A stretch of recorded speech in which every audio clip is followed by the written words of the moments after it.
La pièce était presque vide, juste une lampe posée sur une table qui projetait une lumière jaune, timide, sur les murs pâles.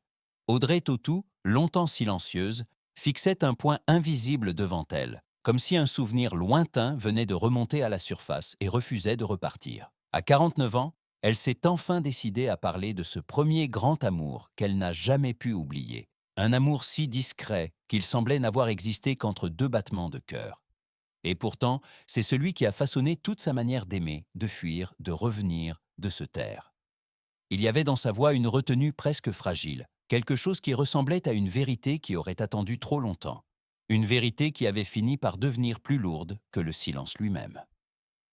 Ce soir-là, ses mots avançaient lentement, comme s'ils marchaient pieds nus sur un sol encore brûlant. Était-ce le premier amour, ou simplement celui qui ne s'efface jamais, même quand les années tentent de l'effriter? Elle a laissé échapper un souffle, puis un demi-sourire, celui que le public connaît bien mais qui, soudain, semblait appartenir à une autre version d'elle, plus jeune, plus vulnérable.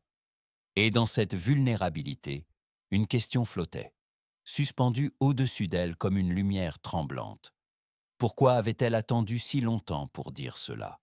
Pourquoi cet aveu maintenant, au moment où personne ne l'attendait plus, au moment où sa vie semblait déjà rangée derrière des choix assumés?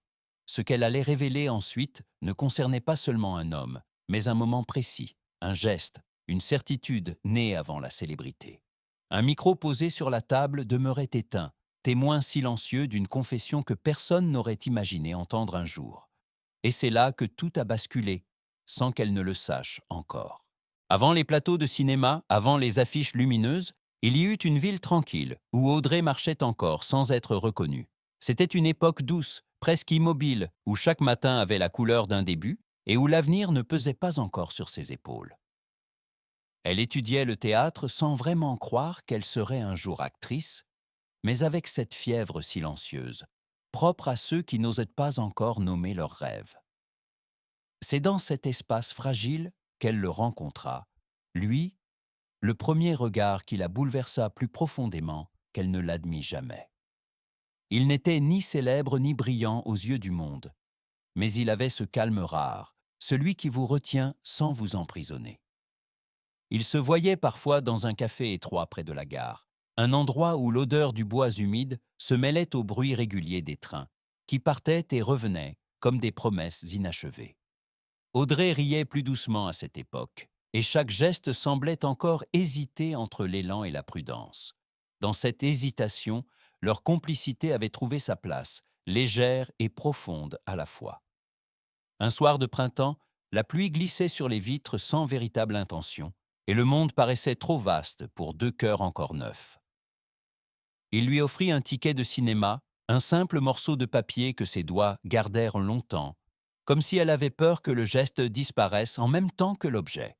Leurs chemins se frôlaient, leurs mots restèrent courts, mais il y avait entre eux une intensité discrète que seule la jeunesse peut porter sans se brûler, et qui, inexplicablement, devient ensuite le fil rouge de toute une vie. Ce soir-là, elle ne savait pas encore que ce ticket oublié au fond d'un livre deviendrait la preuve silencieuse d'un amour qui la suivrait partout, même lorsque la célébrité commencerait à effacer les contours de ses certitudes. Les années suivantes semblèrent s'accélérer, comme si le destin avait soudain décidé de rattraper tout ce qu'il avait retenu jusque-là. Audrey passa d'un petit théâtre local à quelques rôles discrets, puis à un film qui changea tout. Le public découvrit son visage avant même qu'elle ne comprenne ce qui lui arrivait. Les rues qu'elle arpentait autrefois en silence devinrent des couloirs de regards, de sourires, de murmures qui la suivaient jusque chez elle. Dans cette lumière nouvelle, il y avait une beauté certaine, mais aussi une distance qu'elle n'avait pas encore appris à apprivoiser. Les tournages s'enchaînèrent, les voyages devinrent plus fréquents, et les nuits se remplirent d'hôtels anonymes, où seule la lueur du minibar rappelait qu'elle n'était pas totalement perdue. Parmi les flashs et les interviews, une solitude subtile se glissait, presque invisible, mais tenace, comme une ombre qui restait dans son dos, même lorsque les projecteurs s'allumaient. Elle souriait, elle jouait, elle se laissait porter par cette ascension qui semblait évidente aux yeux de tous, alors qu'en elle, quelque chose restait figé dans un temps plus ancien. Il arrivait que, entre deux scènes, elle ouvre au hasard un livre qu'elle avait emporté, et qu'un ticket de cinéma oublié tombe lentement sur ses genoux. Ce geste minuscule suffisait à bouleverser un instant son souffle. Elle reposait le ticket, le glissait entre deux pages, comme si elle tentait de ranger son propre passé dans un espace qu'elle seule connaissait. Plus sa carrière montait, plus ce souvenir devenait lourd, comme si la gloire ne faisait que renforcer ce qu'elle avait laissé derrière elle. Lors des avant-premières, les salles étaient pleines, les applaudissements s'étiraient longtemps, mais la sortie des coulisses révélait chaque fois un couloir froid où personne ne l'attendait vraiment. Elle saluait, elle remerciait, mais en marchant vers la sortie, une fatigue douce l'envahissait, une fatigue que même les plus beaux succès ne parvenaient pas à dissiper. Les miroirs des loges reflétaient un visage reconnu par tous, mais connu par si peu. Et dans le bruit de la gloire, elle commença à ne plus s'entendre, comme si chaque triomphe éloignait davantage la jeune femme qui riait timidement dans un café près de la gare. Cette sensation, lente et diffuse, pénétrait ses journées sans qu'elle n'y oppose de résistance, car elle croyait encore que tout cela faisait partie du prix à payer. Pourtant, dans certaines nuits trop silencieuses, une vérité la frôlait avec la douceur d'un souvenir oublié. Elle était applaudie par des milliers, mais attendue par personne. La rencontre qui suivit n'avait rien d'explosif. Elle arriva comme une brise qui se glisse dans une pièce sans qu'on ouvre les fenêtres, douce, naturelle, presque inévitable. C'était sur un tournage, entre deux prises, lorsqu'un acteur au regard calme s'approcha pour lui proposer un café. Rien dans ce geste ne laissait présager l'ampleur de ce qui allait naître. Pourtant, dès les premières conversations, une proximité silencieuse s'imposa, celle qui n'a pas besoin de mots pour exister. Audrey, qui avait appris à se méfier de la lumière, trouva en lui une zone d'ombre paisible, un refuge que personne d'autre ne lui avait offert. Il se retrouvait souvent à la fin des journées, quand l'équipe commençait à ranger le matériel et que le plateau s'assombrissait. Il lui parlait de musique, elle lui parlait de ses doutes, et leurs voix semblaient se chercher comme deux fils de soie, tentant de ne pas se rompre. Dans ces instants suspendus, le monde extérieur n'avait plus de prise sur eux. Une part d'elle savait que cet attachement grandissait trop vite, trop fort, mais une autre part se laissait porter, ravie de retrouver un élan qu'elle croyait perdu. Leurs mains se frôlaient plus qu'elles ne se touchaient. Le monde, autour, semblait disparaître. Il ne restait que le battement de deux cœurs en sursis. Dans cet espace fragile, un amour prit forme, un amour sans promesse, mais d'une intensité rare, celui qui brûle en silence et dont la trace demeure longtemps après que les voix se taisent. Audrey n'avait pas l'habitude d'aimer ainsi, avec cette transparence presque douloureuse, comme si chaque instant passé avec lui l'éclairait autant qu'il l'énervait. Il devenait un miroir dans lequel elle se découvrait plus vraie, plus vulnérable, peut-être plus vivante qu'elle ne l'avait été depuis ses débuts. Mais chaque battement rapprochait aussi leur fin. La célébrité, qui l'entourait comme une lumière trop vive, commença à fissurer leur équilibre. Ils supportaient mal les obligations, les départs mais soudains, les journées où elle disparaissait derrière des rôles. Elle, de son côté, avait peur de demander plus qu'ils ne pouvaient offrir. Ils tentèrent d'ignorer la distance, mais la distance, elle, ne les ignorait pas. Un soir d'hiver, après une discussion trop longue, ils comprirent que leur histoire ne pourrait pas se battre indéfiniment contre le rythme de leur vie. Il ne s'agissait pas d'un adieu brutal, seulement d'une séparation douce, une déchirure sans voix, comme si tous deux avaient accepté qu'aimer ne suffit pas toujours pour rester ensemble. Il lui laissa une écharpe, elle garda son parfum dans la mémoire, et ce fut tout. Leur histoire n'eut pas de fin, seulement une pause qui dura toute une vie. Les années passèrent avec une régularité presque docile, comme si le temps avait choisi d'avancer sans brusquerie. Audrey continua à tourner, à voyager, à se réinventer à travers des rôles qui la rapprochaient et l'éloignaient tour à tour d'elle-même. Pourtant, au fond de chaque triomphe, un silence persistait, un espace intérieur où elle revenait sans prévenir, comme une habitude plus forte que la volonté. C'est dans cet espace que son premier grand amour restait vivant, immobile, immuable, jamais idéalisé, jamais effacé. Un jour, lors d'une interview rare qu'elle avait presque refusée, la conversation dériva vers sa jeunesse, puis vers ses choix, et enfin vers l'amour. Elle hésita. Elle baissa les yeux vers ses mains croisées sur ses genoux. Un souffle long sortit de ses lèvres. Le journaliste attendit, ne bougeant pas, conscient que quelque chose se préparait. Audrey avait toujours protégé son intimité, non par orgueil, mais par pudeur. Cependant, ce matin-là, elle sentit qu'à force de garder le silence, elle finissait par trahir une part d'elle-même.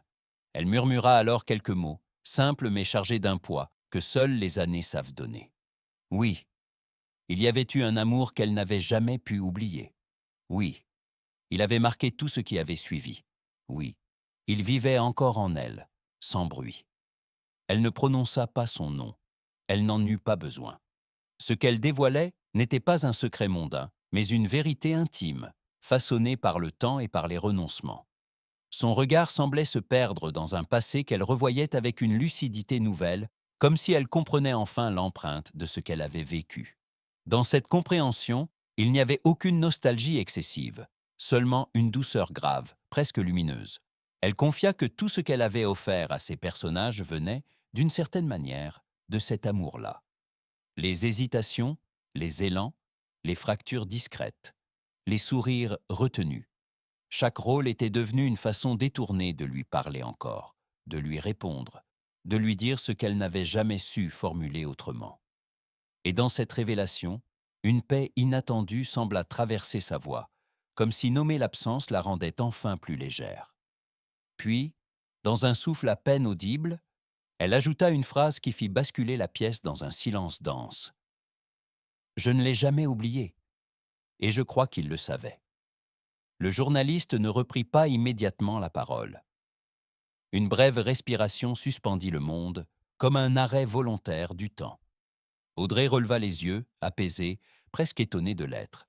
Elle venait de dire la vérité la plus intime de sa vie, et le silence, autour d'elle, paraissait enfin lui ressembler.